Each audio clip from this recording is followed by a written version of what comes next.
Sa isang makeshift memorial muna, inalala ang PNP official at iba pang nasawi sa salpukan ng isang eroplano at military helicopter sa Amerika habang hindi pa na ito turn over ang mga labi. Kabilang siya iniimbestigahan ang hindi umanutugmang flight data ng helicopter at ng air traffic controller. Nakatutok si Oscar Oida.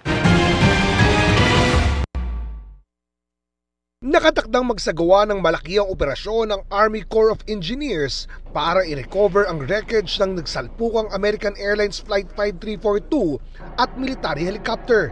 Gayon din ang mga nalalabing bangkay ng mga sakay nito mula sa Potomac River.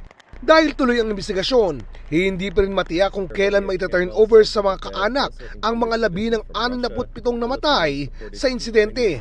Kaya sa Virginia, gumawa muna ng makeshift memorial. Kabilang sa mga krus ang isang may pangalan ni Police Colonel Pergentino Bong Malabid Jr., aktibong opisyal ng Philippine National Police na sakay ng eroplano nang ito ay bumagsak. Sa ibaba nito, ikinabit pa ang watawat ng Pilipinas.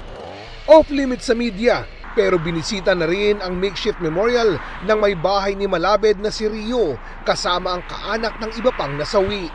Sa Facebook post ni Rio, sinabi nito na siya naman ang magbibigay ng bulaklak para sa kanyang asawa.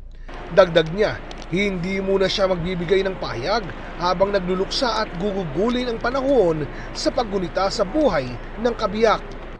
Binisita rin ng mga kaanak ang baybayin ng ilog ng crash site. Sa briefing sa mga naulila sa Washington DC, ipinaliwanag ang proseso ng pag-recover sa mga labi.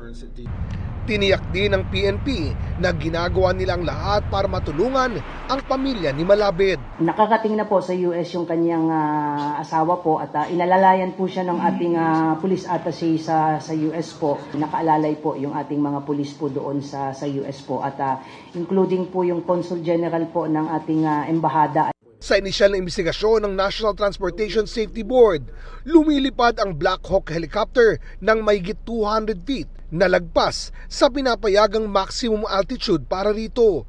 Palaisipan sa mga investigador kung bakit lumabas sa air traffic controller na nasa 200 feet lang ang helicopter. Inalerto pa ng Black Hawk helicopter ang air traffic controller tungkol sa presensya ng eroplano ng American Airlines 2 minuto bago ang salpukan. Para sa GMA Integrated News, Oscar Oida, nakatutok 24 oras.